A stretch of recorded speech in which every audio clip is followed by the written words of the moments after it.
I walked in and all of a sudden he just turned around and completely changed. And all I had was my shoe, so I just took my shoe off and I didn't know what else to do. And I just... No, they just... You said you deserved it? That I probably did deserve it. Why did you say you deserved it? Huh? Why did you say you deserved it? Because I'm a bitch and this and that. Behind closed doors and loving words, some relationships hide a deadly truth.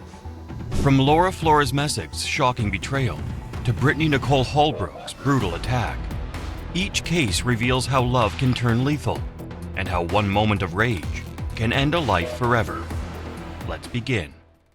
Ma'am, we need you to come with us right now. Please come with us. They were arguing last night, and I told her that she had to go to get my son alone. She was causing problems. It all began in June 2017 when Laura Flores-Messick, a woman from San Antonio, Texas, whose life spiraled into darkness one fateful night. Behind closed doors, an argument with a man she claimed to love turned deadly. What happened inside that house would leave a family shattered and an entire community stunned. Laura and her boyfriend, Jason Montez de Oca, were in a heated argument inside their home. Jason was a 40-year-old Army veteran who had plans for a future with Laura. But that night, anger turned into brutality.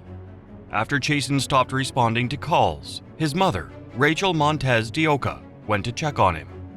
When she entered the home, she found her son unresponsive and immediately called for help. Police arrived shortly after, and their body cameras recorded the emotional moment of a mother facing an unimaginable loss. When officers spoke with Laura, she explained that during an argument, Jason had briefly picked up a weapon, but then set it down. She admitted to firing the weapon and injuring his hand. However, the situation escalated further when she went to the kitchen, took a knife, and caused additional harm to ensure he wouldn't get back up. The evidence was overwhelming. At the trial, the jury heard how Laura took Jason's life with both a gun and a knife. They also learned about her troubled past, including arrests for driving while intoxicated and carrying a substance. Even after she was released on bond, she picked up another DWI charge. While the exact reason for the argument that night was never fully clear, it was obvious their relationship had become filled with conflict.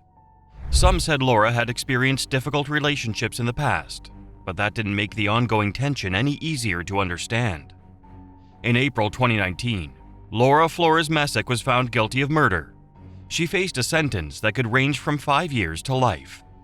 On May 13, 2019, Judge Catherine Torres Stahl gave her life in prison. However, she showed no sign of guilt. Under the law, she must serve at least 30 years before she can ever ask for parole. Worst Mother's Day the year before in my life. He wasn't there to say Happy Mother's Day. Before Laura was taken away, Jason's mother faced her in court. With tears streaming down her face, she told Laura she forgave her. "I forgive you, Mia," she said softly. "That morning, he told me he wanted to spend the rest of his life with you." But not everyone could forgive. Jason's cousin Leo was overcome with grief and anger. She told Laura, "Never would I have ever imagined that his life would have been taken." Our next case is about a woman who turned an ordinary object into a deadly weapon. Are you reporting an assault, ma'am? Yes, he assaulted me. I hit him with my shoe and he's bleeding. He started beating me up. In June 2013, a quiet apartment in Houston, Texas became the scene of a crime so bizarre it left everyone stunned. When an emergency call received by a woman named Ana Trujillo was accused of ending her boyfriend's life with an object no one could have expected: the sharp stiletto heel of her shoe. Ana Trujillo, who was 45 years old at the time, claimed she never meant to hurt her boyfriend, Alf Stefan Anderson. According to her, they had been fighting for nearly an hour inside his apartment. She said she was scared and only acted to protect herself, but when police arrived, the scene told a different story. Anderson had been struck at least 25 times in his face and neck with a sharp 5-inch heel. From the start, investigators knew this was not a typical self-defense case. Prosecutors shared that Trujillo did not have any visible injuries to prove she had been attacked first. Meanwhile, Anderson's hands and wrists were covered in defensive wounds, showing he had tried hard to protect himself. As the evidence piled up, Trujillo was arrested and charged with murder. The trial reached its peak when Anna took the stand herself. For 7 hours, she told jurors she never intended to kill Anderson and that she loved him. She said she only fought back because she felt trapped and afraid. However, the prosecution argued she had not only taken his life, but also tried to destroy his reputation by accusing him of mistreatment he never committed. While Anna insisted it was self-defense, prosecutors believed she attacked out of rage, not fear. They told jurors this was not a sudden fight, but a brutal act that ended in a brutal death. After carefully considering all the evidence, the jury did not believe Anna's claim of self-defense. They found her guilty of murder and decided her crime had not happened in the heat of sudden passion. This meant she would face the maximum penalty. We, the jury, having found the defendant guilty of murder. In April 2014, Anna Trujillo was sentenced to life in prison. As the verdict was read, she showed no emotion and just smiled the entire time. As the judge announced the decision, Anna tearfully said she never intended for Anderson to be hurt. But for the jury and the community, the facts were clear. A life had been lost under tragic circumstances, and accountability was necessary. Where Anna Trujillo used her stiletto heel as a deadly weapon, our next case is a chilling example of how one woman's obsession led her to ruin a young man's future. On the inside of the treehouse, under the treehouse, and in the defendant's vehicle. On June 23, 2018, Julia Enright, a woman from Ashburnham, Massachusetts, invited her former boyfriend, Brandon Chickless, to meet her. She told him they would spend time together in a treehouse near her home. Brandon thought it was just a visit, but Julia had a secret plan. Brandon was only 20 years old. He believed he was meeting Julia to reconnect. However, investigators discovered that Julia had troubling intentions. In her journals, she wrote about a deep fascination with dark themes and a growing obsession with morbid ideas. Some of her entries described collecting animal bones to create what she called bone art. These weren't just fleeting thoughts. Prosecutors believed her imagination had taken a dangerous turn toward reality. When Brandon didn't return home, his family grew concerned and contacted the police. A few days later, officers made a heartbreaking discovery in Rindge, New Hampshire. Evidence soon pointed back to Julia. Investigators found signs inside and around a treehouse that connected her to the incident. They also uncovered troubling messages Julia had sent to her boyfriend before the event, suggesting a disturbing fascination. In court, Julia claimed it was all just imagination, but detectives believed otherwise. Julia finally admitted that she stabbed Brandon several times. She said it was self-defense, claiming he had tried to force himself on her. But prosecutors argued she had planned it all along. In her journal, she had written that she wanted to kill as a gift for her boyfriend, Jonathan Lind. Investigators believed Julia's motive was partly to impress Jonathan, who shared her dark interests. She was also obsessed with death and power. The journals and text messages painted a picture of someone who wanted to feel control and thrill from taking a life. In November 2022, the jury found Julia Enright guilty of second-degree murder. She was sentenced to life in prison, though she will be eligible for parole in 25 years. However, she showed no regret for her actions. Her boyfriend, Jonathan, was also charged with helping move Brandon's body and misleading the grand jury. Brandon's family said the loss was beyond words. He was a young man with his whole life ahead of him. What hurt the most was that he trusted Julia. They once dated and remained friends after breaking up. In the end, that trust cost him everything. The next case shows how a single argument can end in a deadly split-second decision.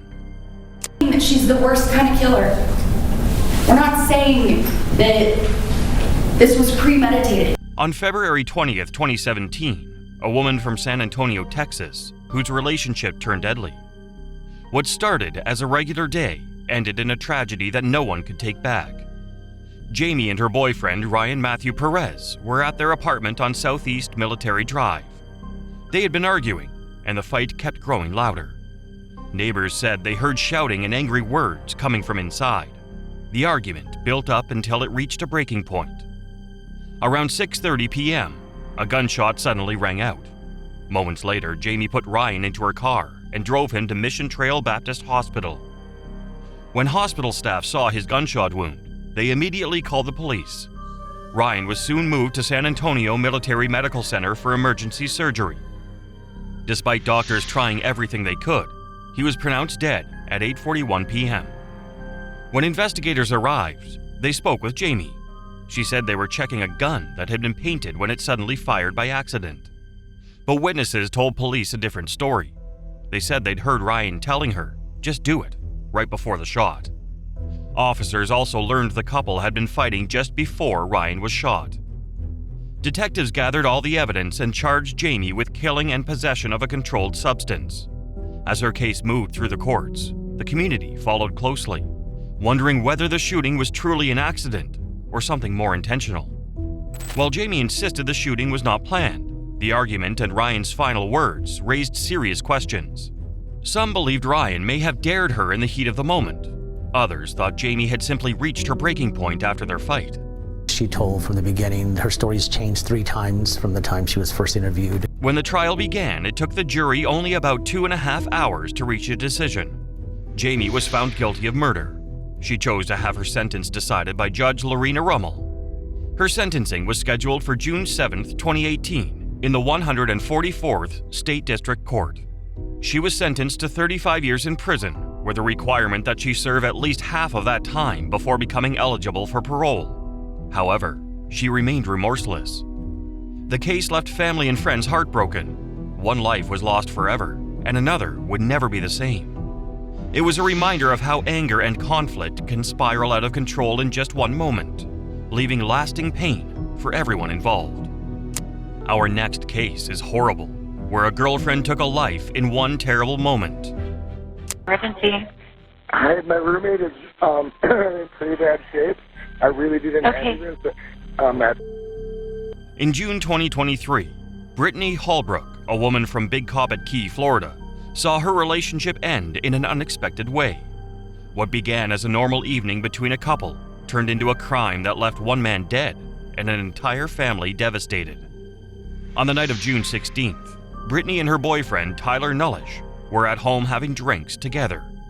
Later, they went to bed. But by the early morning hours on June 17th, something terrible happened. According to Brittany, there was a gap in her memory. She first said she could not remember what took place.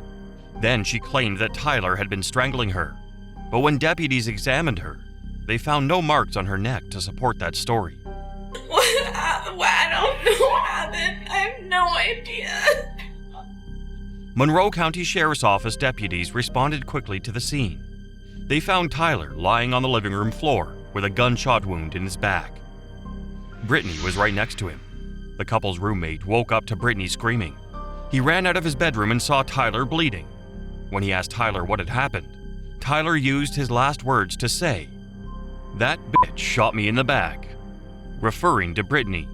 Shockingly, Brittany showed no reaction to this statement. Detectives collected evidence from the scene, including a 9mm handgun and a spent shell casing. The lack of any injuries on Brittany did not match her claims of being attacked. After months of investigation, the case went to trial. The jury listened to every detail, the forensic findings, the testimony from the roommate, and Tyler's final words. In less than an hour, they reached their decision. On February 24, 2025, Brittany Holbrook was found guilty of second-degree murder. While Brittany claimed self-defense, prosecutors argued there was no evidence to support it. There were no visible injuries, no witnesses to back her story, and Tyler's statement pointed directly at her. The motive behind the shooting remained a mix of anger and arguments that spiraled out of control. Brittany was sentenced to 40 years in state prison. For the first 25 years, she will not be eligible for any early release. Prosecutors thanked the jury for their quick and thoughtful verdict and praised law enforcement for their dedication to the case. State Attorney Dennis Ward said this case shows how quickly household arguments can turn deadly. Tyler's family and friends will never forget the man they lost. The neighborhood was left heartbroken by how an ordinary night at home became a life-changing crime. Where Brittany Holbrook took the life of her boyfriend in a moment of deadly conflict, other cases show how hidden conflicts can lead to even more shocking betrayals within families. Our next case takes tragedy to another level. A woman on trial for killing a 23-year-old in a jealous rage may testify today. Charges against 2 others in the case were dropped. Fox 4's Dan Godwin is live with the latest. In October 2020, 23-year-old Maricela Botello traveled from Seattle to Dallas for a visit. But her trip took a tragic turn after a night out in Deep Ellum. She vanished, leaving her family and friends desperate for answers. Months later, her body was found in a rural area near Wilmer, Texas, marking the beginning of a harrowing investigation. The tragedy began months later, when investigators discovered her body in a remote area near Wilmer, Texas, unraveling a disturbing tale. The investigation led authorities to Lisa Dykes, her wife Nina Morano, and rapper Charles Beltran. Prosecutors revealed a tragic sequence of events, suggesting that Dykes, overcome by jealousy, attacked Maricela after finding her with Beltran. Prosecutors say Dykes killed Botello in a jealous rage in October 2020 because she found Botello in bed with her boyfriend. They claimed the situation escalated into a fatal confrontation.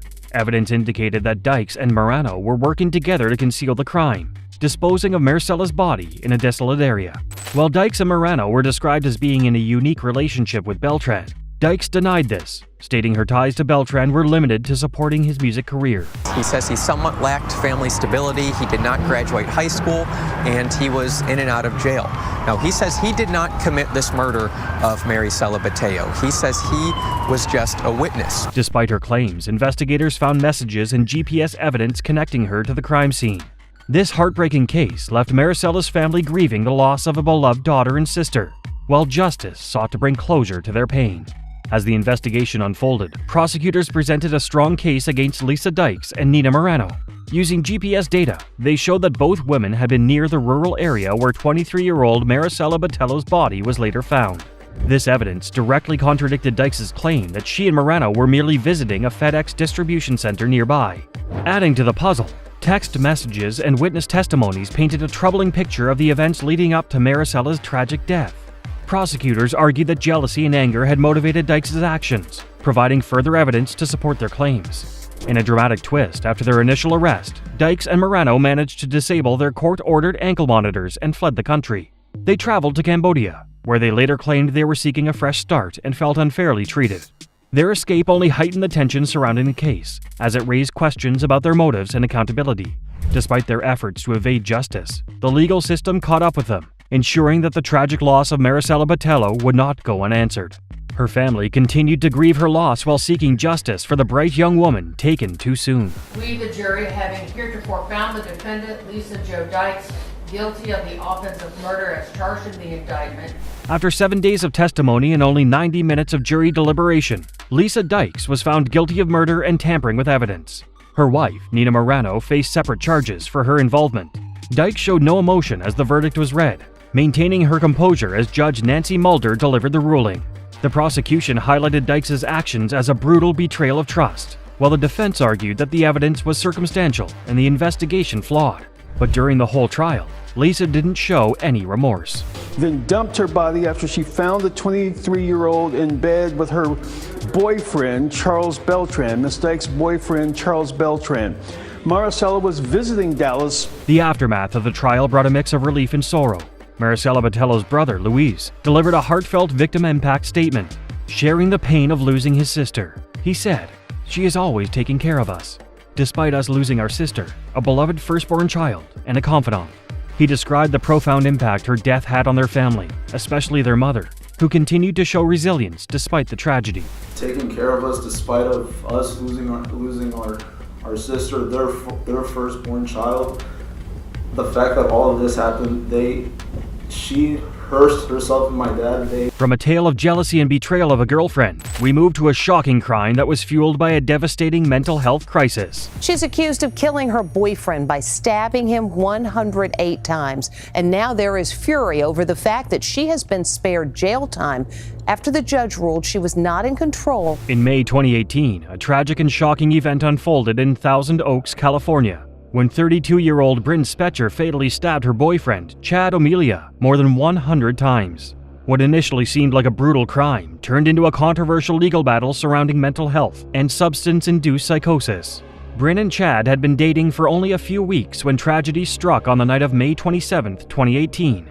The couple was spending time together at Chad's apartment in Thousand Oaks, California. they decided to smoke marijuana, a substance Bryn had little experience with. After her first attempt failed to produce any noticeable effect, Chad reportedly encouraged her to try another hit. What followed was a devastating turn of events. Bryn began to experience what experts later described as cannabis-induced psychotic disorder. She became disoriented, overwhelmed, and completely out of control. In a haze of confusion, Bryn grabbed a serrated bread knife and attacked Chad. By the time the police arrived, the scene was heart-wrenching. Chad lay motionless, and Bryn was holding the knife, hysterical and in shock. In her frenzied state, Bryn even turned the knife on herself, injuring her neck. Officers acted quickly, using a taser and batons to disarm and restrain her. Chad was pronounced dead at the scene, leaving his family and friends devastated. What began as a quiet evening turned into a moment of unimaginable sorrow, forever altering the lives of everyone involved. The tragic incident quickly gained global attention as Chad's loved ones called for justice, struggling to come to terms with the shocking loss. In the courtroom, prosecutors painted a grim and heartbreaking picture of the events that unfolded. They described the severity of the attack, highlighting the 108 stab wounds Chad suffered as a sign of overwhelming and uncontrollable anger. However, Bryn's defense offered a different perspective. They explained that her actions were not intentional, but rather the result of a rare mental health crisis. Experts testified that Bryn had experienced what is known as a cannabis-induced psychotic disorder, a condition triggered by her reaction to marijuana that night. They described how her mental state at the time left her unable to understand what was happening or control her actions. And as I got closer to him, I saw the knife in my left hand stab his abdomen. And then it just went black. The case left many torn. On one side, Chad's family sought accountability for the devastating loss of their son and brother. On the other hand, Bryn's legal team pleaded for understanding, emphasizing the role her mental health played in the tragedy. The courtroom became a place of emotional testimony and difficult questions, as everyone grappled with how such an unthinkable event could have happened. After years of legal proceedings, a jury convicted Bryn of involuntary manslaughter. In January 2024, Judge David Worley sentenced her to 2 years of probation and 100 hours of community service instead of prison. This decision, which acknowledged her cannabis-induced psychosis, sparked strong reactions. Chad's father, Sean O'Melia, voiced his outrage, claiming the ruling set a dangerous precedent, saying, "He just gave everyone in the state of California who smokes marijuana a license to kill someone." I'm just so sorry that he went through that pain.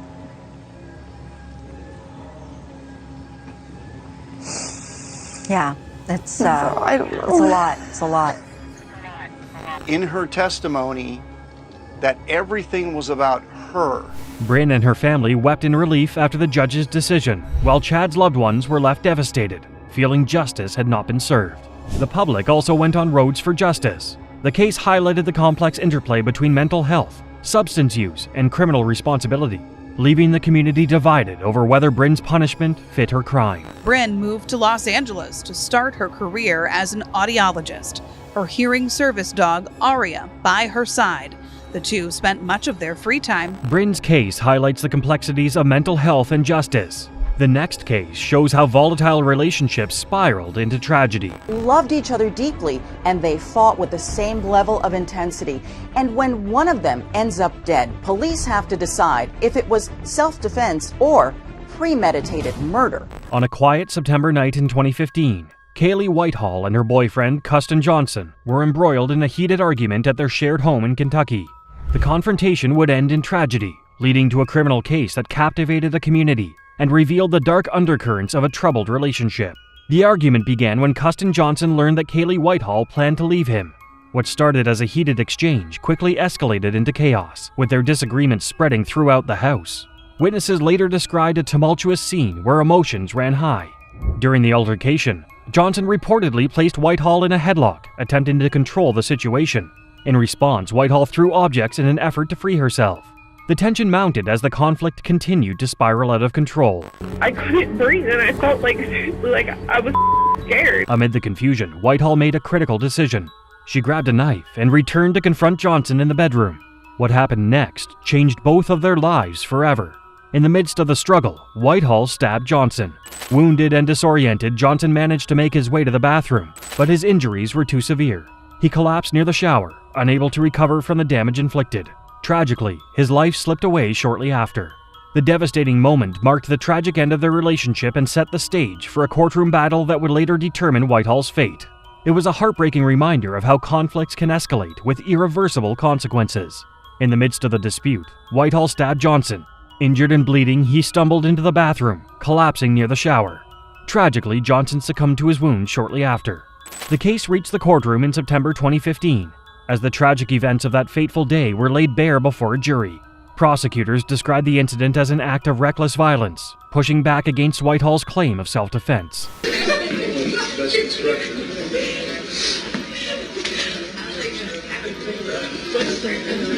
Brittany Jones, a key witness, shared her account of what happened. She explained how she tried to step in and separate the couple during their heated argument, but was unable to calm the situation. She also testified to seeing Whitehall pick up a knife and return to the bedroom where Johnson was, a moment that would later prove pivotal in the case. Prosecutor Kim Gogegan presented a strong argument, emphasizing that Whitehall's actions didn't align with a narrative of self-defense. Detectives who investigated the crime scene further strengthened the prosecution's case.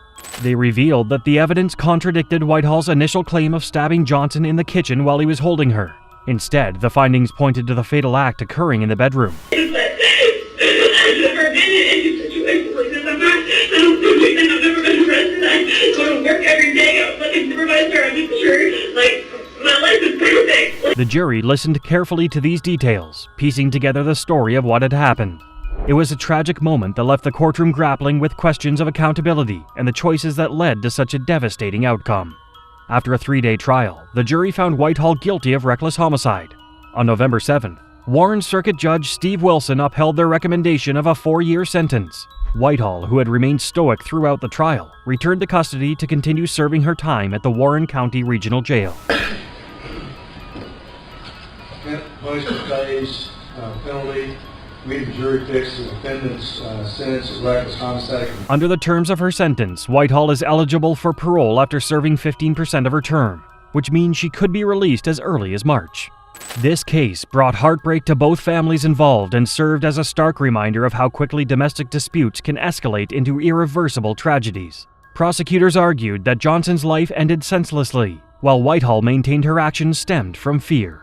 Kaylee Whitehall's tragic crime leads to a heartbreaking loss. Next is a mysterious death that has sparked allegations of conspiracy. And the Massachusetts Supreme Court is weighing arguments over whether to dismiss Karen Reed's murder charges. Reed is accused of hitting her police officer boyfriend with her SUV and leaving him to die. Karen Reed stands accused of killing her police officer boyfriend, John O'Keefe, in a mysterious and tragic incident. O'Keefe, a Boston police officer with a 16-year career, was found dead in the front yard of another officer's house in January 2022.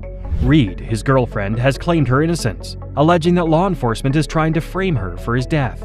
The case took an unexpected twist when a 9-week trial ended in a mistrial because the jury couldn't agree on a verdict. Karen Reed faced serious charges, including second-degree murder, motor vehicle manslaughter, and leaving the scene of a deadly accident.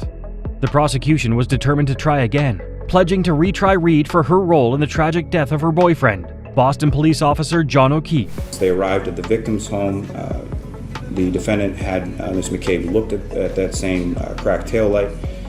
Ms. McCabe described the passenger side right rear taillight as cracked. However, Reed's defense team argued that she was being unfairly accused. They claimed that law enforcement officers, some of whom were closely connected to the victim, were involved in a conspiracy to frame her for his death. The defense painted a picture of a complicated situation, suggesting that there were many unanswered questions surrounding O'Keefe's death, and that Reed's actions had been misunderstood. To move her murder retrial to a later date. Reed is charged in connection with the death of her boyfriend, Boston police officer John O'Keefe. As the case continues, the mystery deepens, with both sides presenting strong arguments. Reed insists she's innocent and is determined to clear her name, while O'Keefe's family and friends search for justice. The courtroom remains a place of tension as everyone hopes the truth will eventually come to light and bring resolution to this heartbreaking situation. The night of John O'Keefe's death started like any other, but tension had been growing in his relationship with Karen Reed. After a disagreement at a bar, Reed dropped O'Keefe off at an after-party, unaware that this would be their last night together. The next morning, Reed discovered his body outside the home of Brian Albert, a retired Boston police sergeant. And I would note, the Commonwealth's characterization of that interview is incorrect and incomplete. I submitted additional reporting from Boston 25. Investigators found clues linking Reed's vehicle to the scene, including a broken taillight and traces of O'Keefe's DNA on the car. The evidence suggested that Reed's SUV might have been involved in the incident. raising questions about what happened that night. However, Reed's defense team argued that O'Keefe's death could have been the result of a violent altercation at the after-party. They suggested that other people at the gathering, including Albert and his family, might have played a role. During the whole trial, Karen was just smiling as she knew that everything would be in his favor. The judge denied the defense request to bring the jurors back to court to find out if they actually reached verdicts on those 2 counts. And now the Massachusetts Supreme Court will make a decision. The defense painted a picture of a chaotic situation where the truth was unclear and no one really knew what had happened. As the investigation continues, the search for answers grows more complicated, with both sides trying to piece together the events leading up to that fateful morning.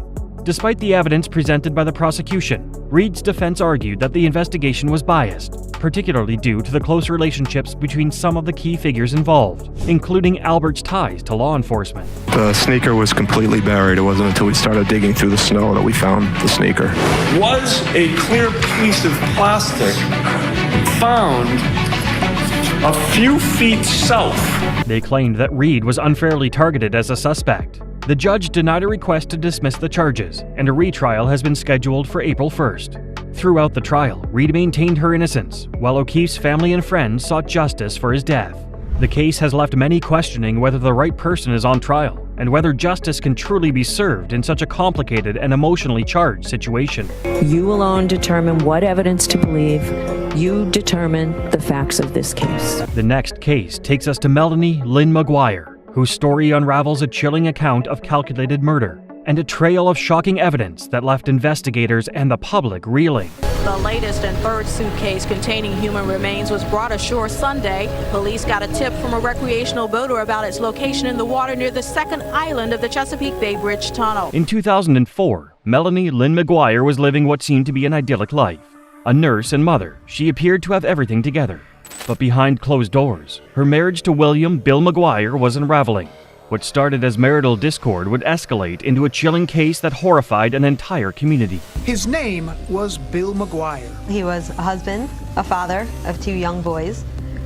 He had 2 sisters. The victim of a vicious crime. It literally appeared as if though his body was cut to fit these suitcases. On April 28, 2004, Bill McGuire vanished without warning. His disappearance puzzled friends and family, but the situation turned sinister days later when a suitcase washed ashore in Virginia. Inside were Bill's dismembered remains. The gruesome discovery would soon lead investigators to Melanie, whose actions revealed a cold and calculated murder. There were different parts of the body. So in one suitcase, there was kind of a torso with the arms and head still attached. In the second suitcase, there was the pelvis area, and in the third suitcase, there was really the legs down. Bill's body was found in 3 separate suitcases scattered across the Chesapeake Bay, each containing a horrifying piece of the puzzle. Melanie claimed her husband had left after an argument, but investigators discovered she had purchased a gun just days before Bill disappeared. Evidence of large garbage bags, cleaning supplies, and receipts tied Melanie to the crime, further unraveling her carefully crafted story. The woman who was on trial for her very life. She says the real truth behind the crime has never been revealed. With no history of violence and no apparent motive for murder. Prosecutors argued that Melanie had drugged Bill, shot him twice, and dismembered his body to cover her tracks. The motive? To end her marriage and pursue a new life with her lover, a doctor she worked with. Melanie McGuire, nicknamed the Suitcase Killer. On April 23rd, 2007, I was convicted of the murder and dismemberment of my husband. In the courtroom, the prosecution laid out a chilling narrative supported by forensic evidence. Fibers found in the suitcase matched those in Melanie's home. Surveillance footage and financial records revealed the purchase of supplies used to commit and conceal the crime. Throughout the trial, Melanie sat with an eerie calm, denying all accusations. Her composed demeanor contrasted with the shocking evidence, leaving the jury and those in the courtroom unsettled. Guilty. How do you find as to the count of the indictment charging Melanie McGuire with desecrating human remains between on or about April 28, 2004 and on or about May 5, 2004 in the township of Woodbridge, Middlesex County, New Jersey, elsewhere and within the jurisdiction of this court? Guilty. After a grueling trial, the jury delivered a swift verdict, guilty of first-degree murder. Melanie Lynn McGuire was sentenced to life in prison without parole in 2007. Bill's family described the immense pain of losing him in such a horrific way, but they found solace in knowing justice had been served. In this case, the crime was so heinous, so cruel, and so depraved that the court finds that the maximum sentence should be imposed. Inside the courtroom, the pain of the victim's family was unmistakable as they listened to the horrific details of what happened to William McGuire. Tearful statements from loved ones painted a picture of a man who was full of life and deeply missed. But it was Melanie's demeanor that drew the most attention. When I remember my uncle, the first thing I see is a waterlogged suitcase. All we can ask is that you take her freedom as she took our Billy. Throughout the trial, she maintained an air of calmness, almost eerily composed, even as prosecutors laid out damning evidence. There were moments when she appeared to scribble notes, her expression unreadable, as if detached from the devastating consequences of her actions. Or about April 26, 2004, and on or about May 5, 2004, in the township of Woodbridge, Middlesex County, New Jersey, elsewhere and within the jurisdiction of this court. Guilty. During her sentencing, Melanie's composure cracked just slightly. She shook her head and whispered to her attorney, still insisting on her innocence. While the judge delivered the life sentence, she avoided looking directly at the victim's family, her eyes fixed downward. It was a moment that underscored her refusal to accept responsibility, leaving those in attendance with a haunting impression of a woman incapable of remorse. Next, we turn to the unsettling case of Iloma Curry Walker, whose actions revealed a chilling disregard for life. The coward who did this will be caught. I am not afraid of anything. Don't get it twisted. But what happened here is outrageous, past outrageous. My prayers, my heart, my soul go out to his wife and his children. For them to lose such a loving person that I'm hearing of. In the quiet hours of Cleveland, Ohio, a firefighter's life of service and love was cut short in a betrayal that shocked the community. William Walker, a beloved veteran firefighter, was gunned down just steps away from the home he shared with his new wife, Iloma Curry Walker. What initially seemed like a robbery gone wrong turned out to be something far darker. A calculated act of greed orchestrated by the person he trusted most. 10 years ago this month, Cleveland firefighter Lieutenant William Walker was killed, shot in the driveway of his home in what authorities would learn was a murder-for-hire plot concocted by his wife. At first, William Walker's murder left investigators puzzled. The 45-year-old firefighter had no known enemies, and his dedication to his family and community made the crime seem senseless. But beneath the surface, Iloma Curry Walker had been living a lie. Drowning in debt and desperate to find a way out, she devised a chilling plan. Just 4 months after marrying William, she plotted his murder to claim his $100,000 life insurance policy, viewing his life as a way to erase her financial troubles. Iloma approached her 17-year-old daughter and her daughter's boyfriend, Chad Paget, to help recruit the hitman. Chad in turn enlisted Chris Hine, a young acquaintance. For Iloma, this wasn't just about money. It was about manipulation, using everyone around her to achieve her sinister goal. November 3rd, 2013, Walker was shot multiple times in his driveway. He didn't make it. I actually worked at Metro Hospital in the ER, and Will was my patient. So I knew he was coming in when I heard that he was shot. On November 3rd, 2013, Iloma's plan came to fruition. William had returned home after a long day of work when Chris Hine ambushed him outside his garage and shot him multiple times. The neighborhood was rocked by the sound of gunfire, and police quickly arrived on the scene. Iloma's act began to unravel almost immediately. She played the grieving widow, but quickly raised suspicion with her calm demeanor and inconsistent stories. Investigators discovered that William's life insurance policy still listed his ex-wife as the beneficiary, meaning Iloma stood to gain nothing from the murder. As detectives dug deeper, they uncovered damning evidence. Chad Paget confessed to his role, exposing the web of manipulation Iloma had spun. Text messages and testimonies revealed her attempts to orchestrate the crime and silence those involved. Monday, Cuyahoga County Prosecutor Tim McGinty announced that a total of 5 people were involved in killing him in what he calls a murder for hire, orchestrated by his wife, Iloma Walker Curry. Investigators say Iloma was committing financial fraud in his name. They say she was afraid he might find out what she was doing and assumed she could use his life insurance to pay debts. 98191, co-defendant D, Iloma Curry. Co-defendant is pending on the docket. Do you have an attorney? Do you have any money or funds to hire an attorney? In 2017, Iloma Curry Walker was brought to trial. The courtroom was gripped with tension as the prosecution laid out the horrifying details of the case. Testimonies from her daughter and Chad Paget painted a chilling picture of her willingness to exploit even her own family. After just 2 hours of deliberation, the jury delivered their verdict: guilty of aggravated murder, conspiracy, and other charges. The judge didn't hold back during sentencing, condemning Iloma for her cold, calculated actions. She was sentenced to life in prison without the possibility of parole. And so we are just shocked and distraught. My father did not deserve this at all. He was such a great man, a great role model. He was a great, great man, a great father, a great firefighter, a great partner. We worked together on the same fire trucks a lot. Brian Webb remembers him as the guy who could cheer you up and make you laugh after a tough call. I'm just really, really hurt to know that my mother was able to do something like this. It's just so upsetting. It's so sad. In the courtroom, William's family broke down as the verdict was read, struggling to comprehend how someone he loved could betray him so completely. His colleagues from the fire department described him as a selfless hero, a man who dedicated his life to saving others, only to have his own life stolen in such a brutal way.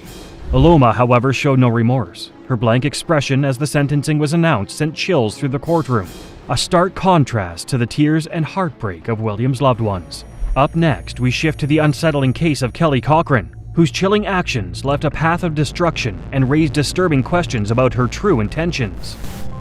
When you look into the eyes of the so-called devil woman of Michigan, what do you see? I see exactly what I saw from the very beginning. She's one of the most manipulative people that you'll ever meet. Her and her husband had entered into this agreement on their wedding night that if one had an affair on the other, that it was their responsibility to kill the person that they had the affair with. On the surface, Kelly Cochran appeared to live an ordinary life in Michigan with her husband, Jason Cochran. But behind closed doors, their relationship was far from typical. The couple had made a dark and chilling pact. If one of them ever cheated, they would be forced to murder the lover. This twisted agreement would set the stage for a crime so horrifying it left investigators struggling to piece together the depths of Kelly's cruelty. As soon as you walk into the house, the hair stands up on the back of your neck. Something happened to him. I knew that in my heart.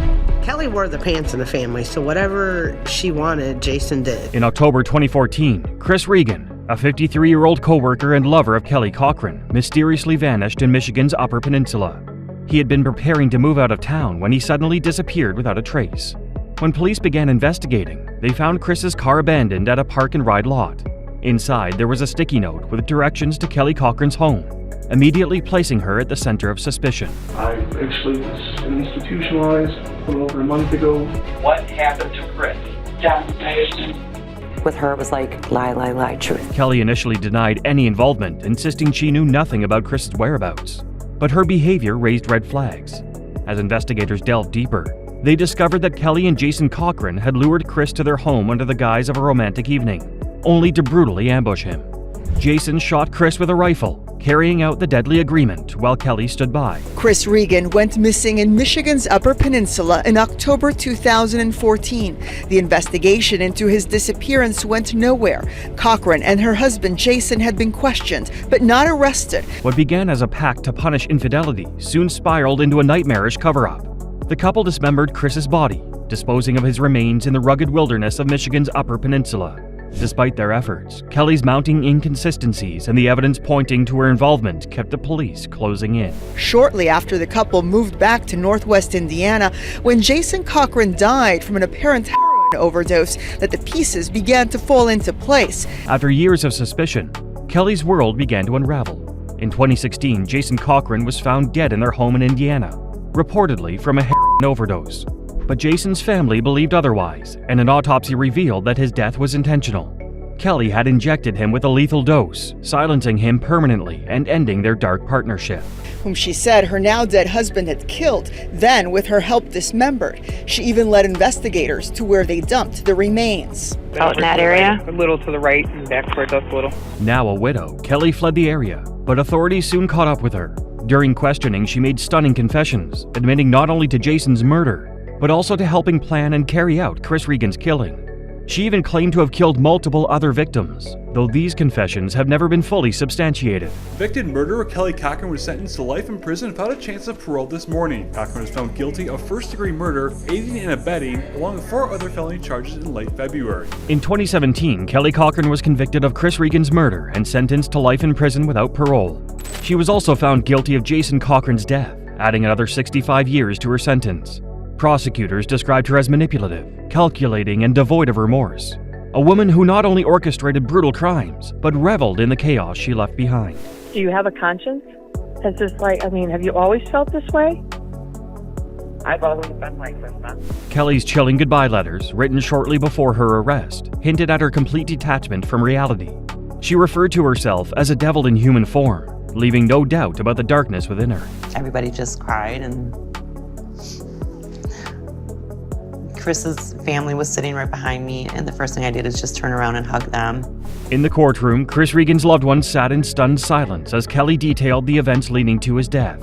The descriptions of her betrayal and brutality were almost too much to bear. Jason Cochran's family, still grappling with his murder, expressed their grief over being deceived by Kelly's manipulative persona. If he would have never met me, he'd be here today.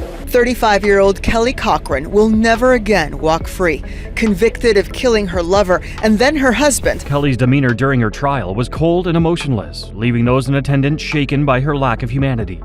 Her statements about having more victims further horrified everyone, cementing her reputation as one of the most chilling killers to stand trial. Now we turn to the case of Nikki Sue Ensel, a woman whose disturbing crime left a lasting impact on those closest to her and continues to haunt those who heard her story. Nikki Sue Melissa Ensel. Conspiracy to commit murder. As to the charge of conspiracy to commit murder, we find the defendant Nikki Sue Melissa Ensel guilty. It was not enough that Nikki Sue Ensel was already cheating on her husband. She had to make matters worse by having him killed. On January 2nd, 2020, a frantic 911 call came in. Nikki Sue came home to find that her house was on fire. She said that she was scared that her husband was trapped inside.